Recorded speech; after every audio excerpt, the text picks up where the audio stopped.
Good evening, welcome to స్వతంత్ర. నేను మురళి. ముందుగా హెడ్లైన్స్ చూద్దాం. లంచాలు వివక్ష లేకుండా పథకాలు అందిస్తున్నాం. మేనిఫెస్టోలోని 99% హామీలు అమలు చేశామన్న జగన్.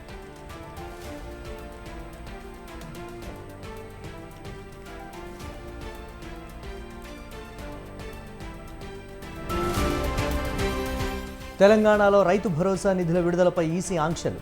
సీఎం ఎన్నికల ప్రవర్తనా నియమావళి ఉల్లంఘించారన్న ఈసీ.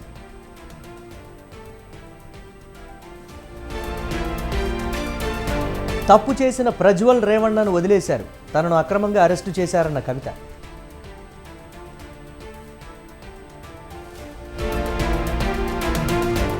ముస్లింలకు వ్యతిరేకమని అసత్య ఆరోపణలు చేస్తున్నారు.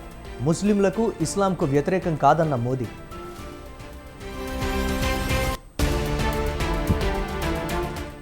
బెయిల్ ఇస్తే సీఎం విధులు నిర్వర్తించొద్దు. కేజ్రీవాల్కు సుప్రీంకోర్టు సూచన. నష్టాల్లో ముగిసిన మార్కెట్లు. సెన్సెక్స్ 383 పాయింట్లు, నిఫ్టీ 140 పాయింట్ల నష్టం.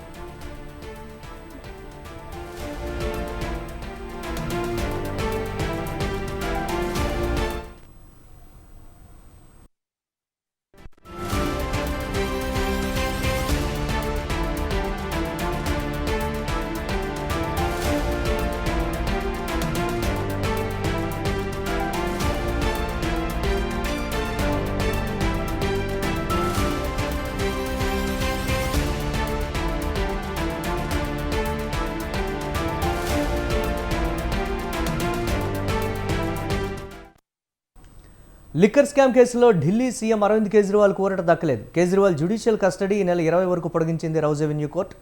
మరోవైపు మధ్యంతర బెయిల్ ఇవ్వాలంటూ కేజ్రీవాల్ వేసిన పిటిషన్ను విచారించిన సుప్రీం ధర్మాసనం ఈ నెల 9వ తేదీకి తీర్పును వాయిదా వేసింది. బెయిల్ వచ్చాక కూడా కేజ్రీవాల్ సీఎంగా ఉండటం కూడా సరికాదని తేల్చి చెప్పింది. అయితే కేజ్రీవాల్కు బెయిల్ ఇవ్వొద్దని ఈడీ వాదించింది. కేజ్రీవాల్కు బెయిల్ అక్కర్లేదని, సీఎంకు పోర్ట్ఫోలియో లేదని ఈడీ తరపు న్యాయవాదులు వాదనలు వినిపించారు.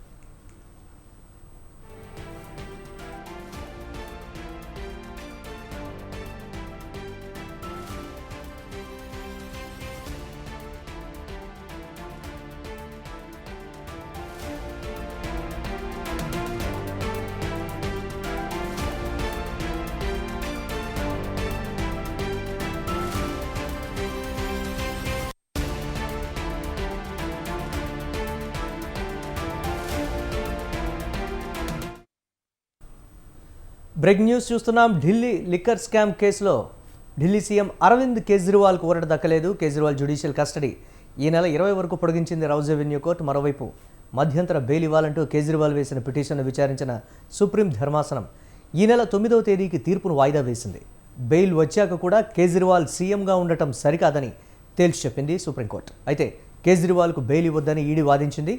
కేజ్రీవాల్కు బెయిల్ అక్కర్లేదని, సీఎంకు పోర్ట్ఫోలియో లేదని ఈడీ తరపు న్యాయవాదులు వాదనలు వినిపించారు.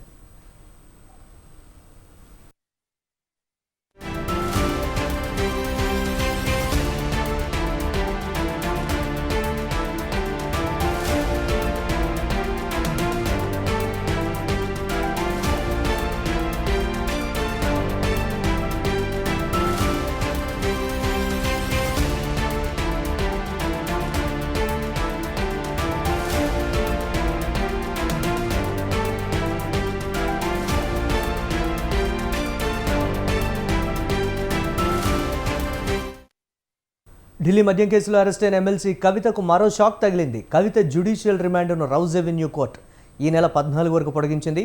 ప్రస్తుత పరిస్థితుల్లో కేసు దర్యాప్తు కీలక దశలో ఉన్నందున ఆమె రిమాండ్ను పొడిగించాలంటూ ఈడీ తరపు న్యాయవాదులు వాదించారు. వారం రోజుల్లో ఆమెపై ఛార్జ్షీట్ను దాఖలు చేస్తామని అన్నారు.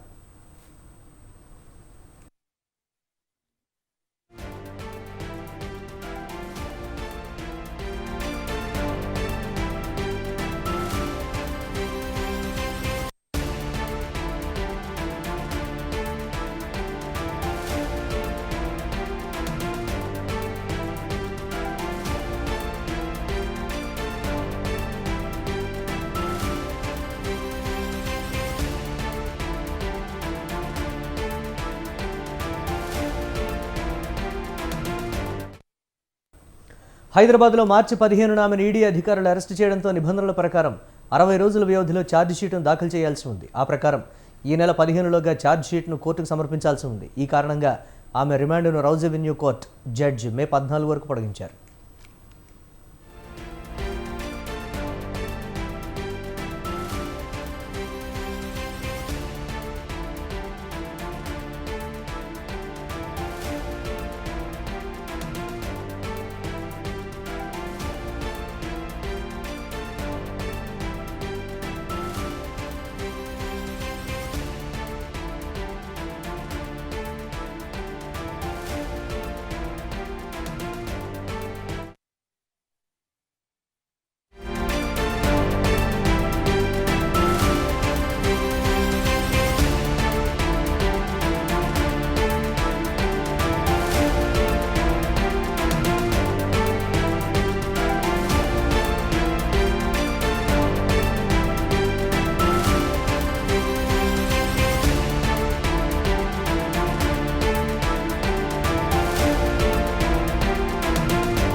మేనిఫెస్టోలో ఇచ్చిన 99% హామీలను నెరవేర్చి మేనిఫెస్టోకు విశ్వసనీయత తీసుకొచ్చామని ఏపీ సీఎం జగన్ అన్నారు. 2,70,000 కోట్లు లబ్ధిదారులకు నేరుగా అందించామన్నారు. శ్రీకాకుళం జిల్లా ఇచ్చాపురంలో ఎన్నికల ప్రచారంలో పాల్గొన్న సీఎం పలు కీలక వ్యాఖ్యలు చేశారు. ఎలాంటి లంచాలు వివక్ష లేకుండా పథకాలు అందిస్తున్నామన్నారు. విద్యా వ్యవస్థలో విప్లవాత్మక మార్పులు తెచ్చామని అన్నారు ముఖ్యమంత్రి జగన్.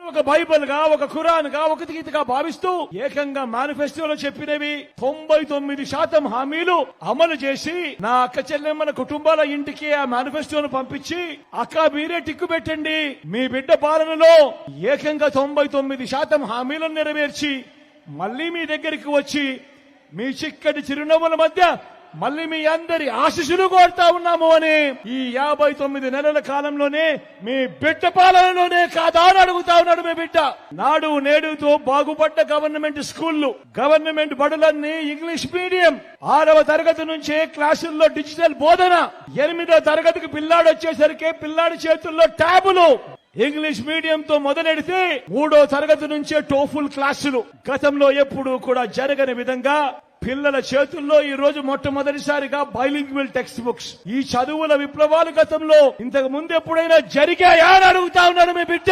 మేనిఫెస్టోను ఒక బైబిల్ గా, ఒక ఖురాన్ గా, ఒక గీతగా భావిస్తూ ఏకంగా మేనిఫెస్టో. మరోసారి ఏపీ రాజధానిపై సీఎం జగన్ కీలక వ్యాఖ్యలు చేశారు. విశాఖ నుంచే పాలన కొనసాగిస్తామని జగన్ అన్నారు. జూన్ 4న పరిపాలనా రాజధాని విశాఖ నుంచే ప్రమాణ స్వీకారం చేస్తానని చెప్పారు ఆయన. ఉత్తరాంధ్ర అభివృద్ధికి ఏమేం చేశామో కూడా మీ బిడ్డ 4 మాటల్లో మీ అందరితోనూ కూడా పంచుకుంటాడు. మీ బిడ్డ 3 జిల్లాలను 6 జిల్లాలు చేసింది. 3 రాజధానుల్లో ఎగ్జిక్యూటివ్ క్యాపిటల్ కింద ఉత్తరాంధ్రలోని మన విశాఖను జూన్ 4వ తేదీన ప్రమాణ స్వీకారం చేసేదే విశాఖపట్నం నుంచి చేస్తూ ఎగ్జిక్యూటివ్ క్యాపిటల్ గా విశాఖపట్నం చేయబోతున్నది కూడా మీ బిడ్డే అని చెప్పి సందర్భంగా గర్వంగా చెప్తా ఉన్నా. ఇదే ఉత్తరాంధ్ర అభివృద్ధికి ఏమేం చేశామో కూడా మీ బిడ్డ 4 మాటల్లో మీ అందరితోనూ కూడా పంచుకుంటాడు. మీ బిడ్డ 3 జిల్లాలను 6 జిల్లాలు చేసింది. 3 రాజధానుల్లో ఎగ్జిక్యూటివ్ క్యాపిటల్ కింద. దేశంలో రిజర్వేషన్లు రద్దు బీజేపీ ఎజెండా అని డిప్యూటీ సీఎం భట్టి విక్రమార్క అన్నారు. రిజర్వేషన్ల విషయంలో కేసీఆర్ బీజేపీకి వత్తాసు పలకడం సిగ్గుచేటని విమర్శించారు. లోక్సభ ఎన్నికల్లో బీఆర్ఎస్కు ఓటేస్తే భవిష్యత్తు ఉండదన్నారు. దేశంలోని బలహీన వర్గాలు, దళిత గిరిజనులు తమ హక్కులు కోల్పోయే ప్రమాదం ఉందని హెచ్చరించారు. ఇప్పటికే తెలంగాణలో కులగణన ప్రక్రియ ప్రారంభమైందని, కేంద్రంలో కూడా కాంగ్రెస్ అధికారంలోకి రాగానే దేశవ్యాప్తంగా కులగణన చేపడతామని స్పష్టం చేశారు. కాంగ్రెస్ ప్రభుత్వాన్ని కూల్చడం ఎవరి తరమూ కాదని తేల్చి చెప్పారు. ప్రజల మద్దతు అధికారంలోకి వచ్చామని, 5 ఏళ్లు పాలిస్తామని అన్నారు.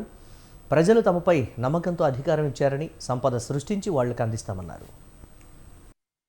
రాష్ట్రంలో జరిగినటువంటి సాధారణ ఎన్నికల కంటే ముందు కూడా అనేక సభల్లో రాహుల్ గాంధీ గారు చాలా స్పష్టంగా చెప్పారు, ఈ దేశంలో సంపద గాని, వనరులు కానీ, లేకపోతే రాజకీయ పరమైనటువంటి అధికారం గాని కొద్ది మంది చేతుల్లోనే, గుప్పెట్లోనే నలిగిపోతా ఉంది, ఉత్తాధిపత్యంగా ఉంది. పెద్ద ఎత్తున జనాభా కలిగినటువంటి ఓబీసీల్లో కానీ, ఎస్సీల్లో కానీ, ఎస్టీల్లో కానీ, మైనార్టీలకు కానీ జనాభా దామాషా ప్రకారం ఆ వనరులు, ఆస్తులు, సంస్థలు లేకపోతే అధికారం, రాజ్యాధికారం పొందలేకపోతా ఉన్నారు. ఎట్టి పరిస్థితుల్లో కూడా ప్రజాస్వామ్య స్ఫూర్తే మెజార్టీ ప్రజలకి రాజ్యాంగ ఓటా, ఆ ఓటా ద్వారా ఈ దేశంలో ఉన్న వనరులు వాళ్ళందరికీ చెందేటట్టుగా చేయటమే అదే అసలు సిసలైన రాజ్యాంగ స్ఫూర్తి అని చెప్పి, అటువంటి స్ఫూర్తితో కూడినటువంటి భారతీయ ప్రజాస్వామ్యాన్ని కాపాడటం కోసం ఈ దేశంలో జనాభా సంబంధించినటువంటి ఓబీసీల జనగణన, ఓబీసీ కాస్ట్ సెన్సస్ చేపిస్తాం. తద్వారా ఈ దేశంలో ఉన్నటువంటి బలహీన వర్గాలకు సంబంధించిన ఓబీసీలు ఎంత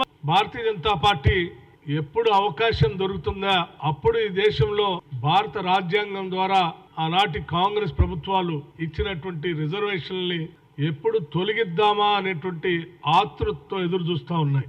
అందుకే వారు పదే పదే మాకు 400 సీట్లు ఇవ్వండి, మేము చేయాల్సింది చాలా ఉన్నాయి, భారత రాజ్యాంగాన్ని కూడా మార్చేయాల్సింది ఉంది అని ప్రజలకు విజ్ఞప్తి చేస్తా ఉన్నారు. ప్రజలందరికీ నేను విజ్ఞప్తి చేస్తా ఉన్నాను, ఈ దేశంలో తరతరాలుగా అనగదొక్కబడినటువంటి దళితులు, గిరిజనులకి ఆషామాషిగా ఈ రిజర్వేషన్లు రాలేదు. కాంగ్రెస్ పార్టీ సంబంధించిన నాయకత్వం పూజ్య బాపూజీ మహాత్మా గాంధీ గారి దగ్గర నుంచి మొదలు పెడితే ఇందిరాగాంధీ గారు, జవహర్లాల్ నెహ్రూ గారు, యూపీఏ గవర్నమెంట్ లో ఉన్నటువంటి మన్మోహన్ సింగ్ గారు, సోనియా గాంధీ గారు వరకు వాళ్ళందరూ ఎంతో ముందు చూపుతో పెద్ద ఎత్తున పోరాటం చేసి వీటన్నిటిని భారత రాజ్యాంగం ద్వారా డాక్టర్ బాబాసాహెబ్ అంబేద్కర్ గారు అందించినటువంటి వాటిని అమలు చేసుకుంటూ వచ్చారు కాబట్టే సాధ్యమైనవి. రిజర్వేషన్ల ద్వారా ఈరోజు దేశంలో ఏమాత్రమైనా కొద్దిగా మార్పు వచ్చింది. దళిత గిరిజనులకి ఉద్యోగ అవకాశాల్లో కానీ, లేకపోతే రాజకీయ పరమైనటువంటి అవకాశాల్లో కానీ, ఇతరత్ర అవకాశాల్లో కానీ మార్పు వచ్చిందని. పార్లమెంట్ ఎన్నికల్లో డబుల్ డిజిట్ ఎంపీ స్థానాల లక్ష్యంగా సీఎం రేవంత్ రెడ్డి ప్రచారాన్ని హోరెత్తిస్తున్నారు. సుడిగాలి పర్యటనలతో రాష్ట్రాన్ని చుట్టేస్తున్నారు. మరోపక్క రేవంత్ నేతృత్వంలో కాంగ్రెస్ అధికారంలోకి రావడంతో పార్లమెంట్ ఎన్నికల్లోనూ అదే అంచనాలు పెట్టుకుంది ఏఐసీసీ. మరి రేవంత్పై హైకమాండ్ పెట్టుకున్న ఆశలు ఫలిస్తాయా? పార్లమెంట్ ఎన్నికల్లో హస్తం హవా చాటుతుందా? డబుల్ డిజిట్ స్థానాలు సాధ్యమేనా?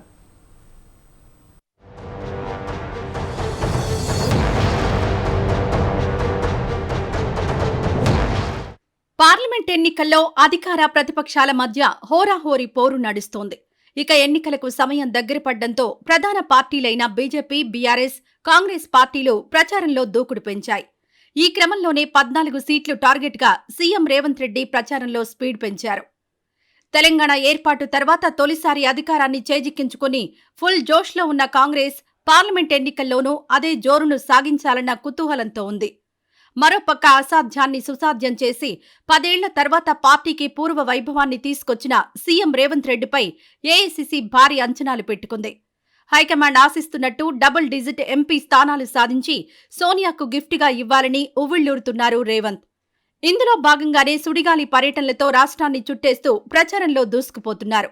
రోడ్ షోలు, కార్నర్ మీటింగ్లు, సభలతో బీజేపీ, బీఆర్ఎస్లే టార్గెట్గా విరుచుకుపడుతూ ఓటర్లను ఆకర్షించే పనిలో బిజీ అయ్యారు.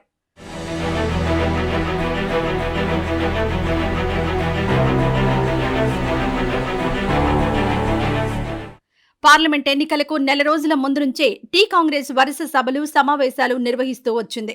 మేనిఫెస్టో విడుదల చేసే నాటికి కొందరు అభ్యర్థులను ప్రకటించి ప్రచారంలో దూకుడు పెంచింది. అలాగే భారీ ఎత్తున తుక్కుగూడలో జనజాతర సభ నిర్వహించి జనాన్ని ఆకర్షించింది. అదే సభలో మేనిఫెస్టోను విడుదల చేసి ఎన్నికల హామీలపై భరోసా ఇచ్చింది. మరోపక్క ఏప్రిల్ 15 నుంచి సీఎం రేవంత్ భారీ బహిరంగ సభకు శ్రీకారం చుట్టి ప్రచారంలో స్పీడ్ పెంచారు. తన సొంత పార్లమెంట్ ఇలాఖాలో కాంగ్రెస్ జెండా ఎగురవేయాలన్నది ప్రెస్టీజ్గా తీసుకున్నారు. ఈ క్రమంలోనే నారాయణపేట జనజాతర సభ వేదికగా పార్లమెంట్ ఎన్నికల ప్రచారానికి పునాది వేశారు.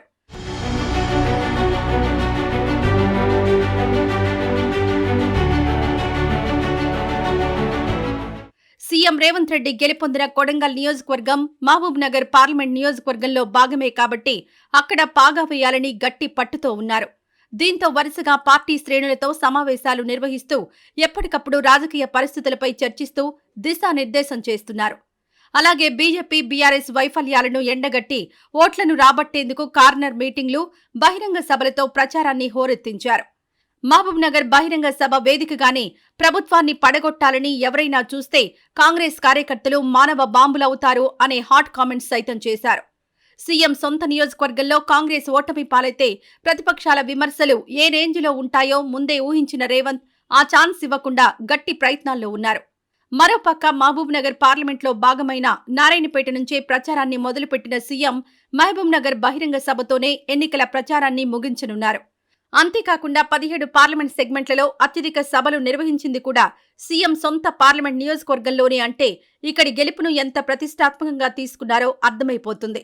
ఇక మహబూబ్ నగర్ తర్వాత నిజామాబాద్, ఆదిలాబాద్, కరీంనగర్లపై ఫోకస్ పెట్టిన రేవంత్ 3 బహిరంగ సభలు నిర్వహించారు. అలాగే నాగర్ కర్నూల్, వరంగల్, చేవెళ్ల, మల్కాజ్గిరి, మెదక్లలోనూ 2 బహిరంగ సభలు, పెద్దపల్లి, మహబూబాబాద్, ఖమ్మంలలో ఒక్కో సభ నిర్వహించారు. ప్రచారంలో భాగంగా పలుచోట్ల కార్నర్ మీటింగ్లు, రోడ్ షోలకు ప్రాధాన్యతనిచ్చిన సీఎం రేవంత్ అత్యధికంగా చేవెళ్ల, సికింద్రాబాద్, మల్కాజ్గిరిలోనే నిర్వహిస్తున్నారు. ఈ 3 నియోజకవర్గాలు కూడా హైదరాబాద్ సరౌండింగ్స్ లో ఉండడం ఒక కారణమైతే ఆ 3 నియోజకవర్గాల అభ్యర్థులు కూడా ఇటీవల బీఆర్ఎస్ నుంచి కాంగ్రెస్ లో చేరిన నేతలు కావడం విశేషం.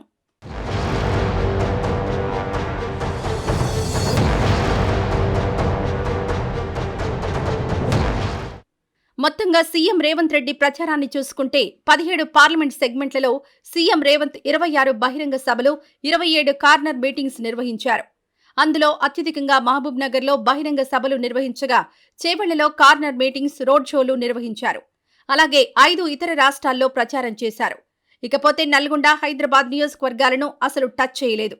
మరి సీఎం రేవంత్ జోరుగా ప్రచారం చేసి ప్రెస్టేజ్ ఇష్యూగా భావిస్తున్న మహబూబ్ నగర్లో కాంగ్రెస్ విజయ డంకా మోగిస్తుందా అంటే అక్కడ హస్తం హవాతో పాటు బీజేపీ జోరు కూడా ఉన్నట్టు తెలుస్తోంది. మరి సొంత ఇలాకాలో కాంగ్రెస్ జెండాను రెపరెపలాడించి విపక్షాల ముందు మీసం మెలేస్తారా, లేదంటే ప్రతిపక్షాలదే పైచేయి అవుతుందా అన్నది ప్రస్తుతం ఉత్కంఠగా మారింది. మరి ఆ ఆసక్తికర పరిణామాల ఫలితాలు తెలియాలంటే ఎన్నికల ఫలితాల వరకు వేచి చూడాల్సిందే.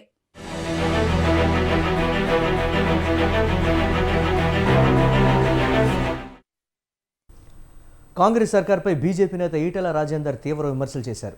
ఎస్సీ ఎస్టీలకు రిజర్వేషన్లు కల్పించిన అంబేద్కర్ను ఓడించిన పార్టీ కాంగ్రెస్ అని అన్నారు.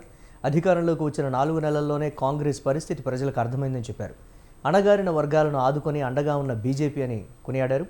బీజేపీ హయాంలో 76 కేంద్ర మంత్రుల్లో 27 మంది బీసీలకు అవకాశం కల్పించారని చెప్పారు. వీడియోలు మార్ఫింగ్ చేసి ప్రచారం చేయడం దారుణమని ఈటెల అన్నారు. కోతలు మొదలైనవి గ్రామీణ ప్రాంతాల్లో, మళ్ళీ కాలిపోని మోటార్ల చేత మళ్ళీ వచ్చింది, మళ్ళీ ట్రాన్స్ఫార్మర్లు కాలిపోతున్నాయి, పంటలు ఎండిపోయినాయి. ఇవన్నీ ప్రజలు అసహించుకుంటారు. అంటే కేసీఆర్ విఫలమవడానికి చాలా టైం పట్టింది, కానీ రేవంత్ రెడ్డి గారు మాత్రం ఇచ్చిన మాటను అమలు చేసే వ్యక్తి కాదని 4 నెలల కాలంలో తెలిసిపోయింది. అనేక సార్లు అసెంబ్లీలో మీరు అప్పులమయం చేస్తున్నారు, మీరు అడ్డగోలు అప్పులు చేస్తున్నారు, రాష్ట్రాన్ని ఏం చేస్తున్నారని చెప్పి మాట్లాడిన పార్టీ అవగాహన ఉండి మరి హామీలు ఇచ్చిందా, మోసం చేయడానికి హామీలు ఇచ్చిందా, తెలంగాణ ప్రజలు తేల్చుకోవాల్సిన సందర్భం అయితే ఆసనమే. ఏది ఏమైనా కూడా ఈ దఫా బీఆర్ఎస్ పార్టీ ఓటేయడం వల్ల పెద్ద లాభం లేదు. కాంగ్రెస్ పార్టీ ఓటేస్తే కేంద్రంలో ఒరిగేది లేదు.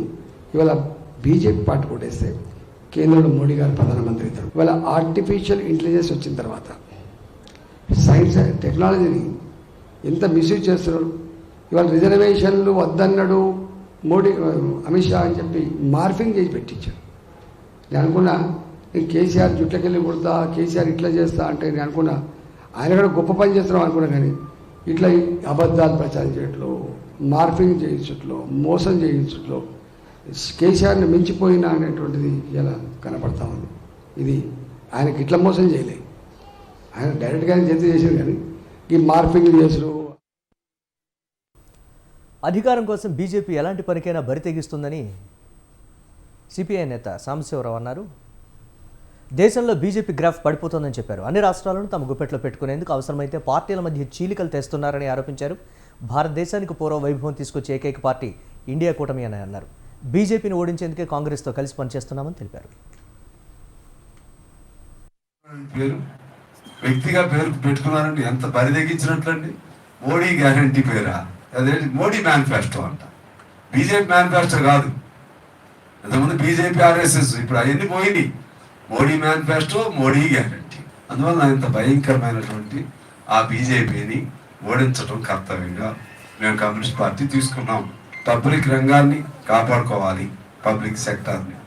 అదే పద్ధతిలో మోడీ లాంటి నిరంకుశ పార్టీని ఓడించాలి, కాంగ్రెస్ని గెలిపించాలని ఎందుకు అనుకున్నామంటే, ఒక నిరంకుశ పార్టీని ఓడించడం కోసం సమీపంగా ఫైట్ చేసినటువంటి ఉన్న పార్టీల్లో కొంచెం బలమైన పార్టీ కాంగ్రెస్. దేశవ్యాప్తంగా విస్తరణ కలిగిన పార్టీగా ఖచ్చితంగా కాంగ్రెస్కి సపోర్ట్ చేద్దామని అనుకున్నాం. నరేంద్ర మోడీ జనసేన అధినేత పవన్ కళ్యాణ్కు సినీ ప్రముఖుల నుంచి మద్దతు పెరుగుతోంది.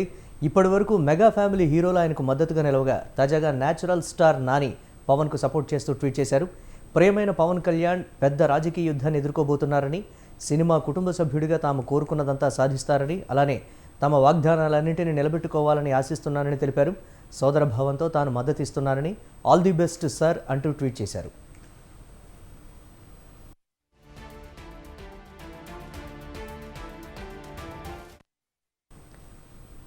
బీజేపీపై కాంగ్రెస్ అగ్రనేత రాహుల్ గాంధీ తీవ్ర విమర్శలు చేశారు. బీజేపీ మనసులో ఆదివాసీలకు ఎలాంటి స్థానం లేదన్నారు.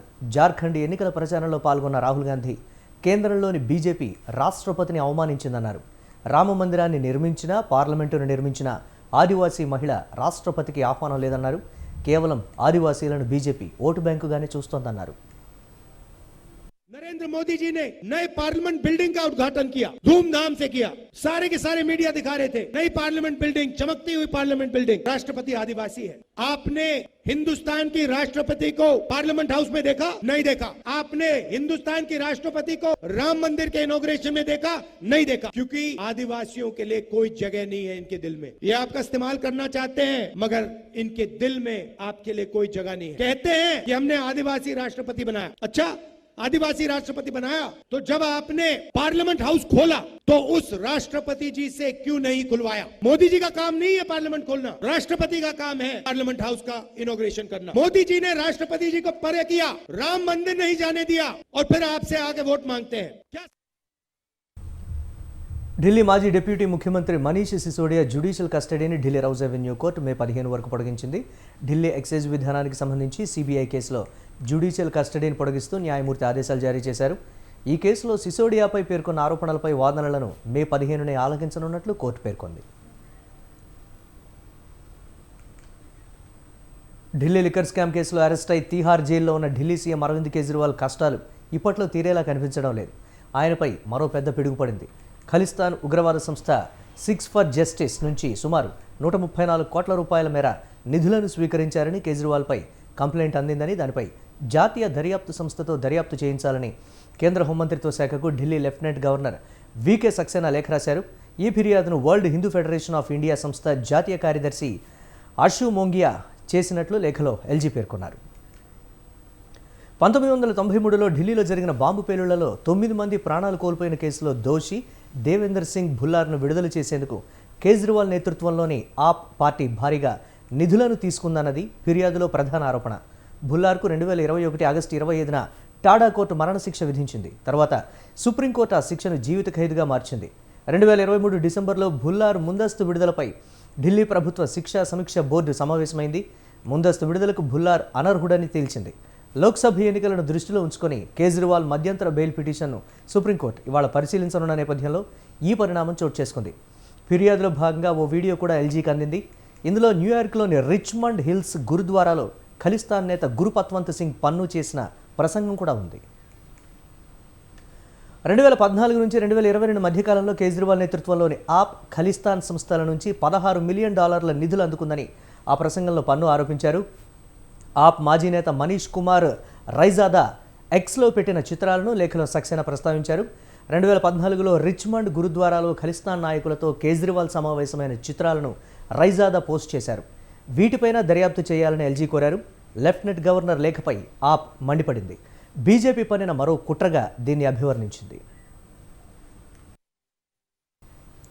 చివరి క్షణంలో చిన్న సాంకేతిక సమస్య తలెత్తడంతో సునీత విలియమ్స్ అంతరిక్ష ప్రయాణం వాయిదా పడింది. నాసా అంతరిక్ష ప్రయోగంలో భాగంగా మూడోసారి భారతీయ అమెరికన్ సునీత విలియమ్స్ వెళ్లాల్సి ఉంది. నాసా బోయింగ్ స్టార్ లైనర్ ప్రయోగానికి ముందు సాంకేతిక సమస్య తలెత్తడంతో యాత్ర వాయిదా వేశారు. మళ్ళీ ఎప్పుడు ప్రయోగం నిర్వహిస్తారో తేదీని నాసా ప్రకటించలేదు. మంగళవారం తెల్లవారుజామున ఫ్లోరిడాలోని కేప్ కెనవెరాల్లోని కెనడీ స్పేస్ సెంటర్ నుంచి బోయింగ్ స్టార్ లైనర్ వ్యోమనౌక అంతరిక్షంలోకి దూసుకువెళ్లాల్సి ఉంది.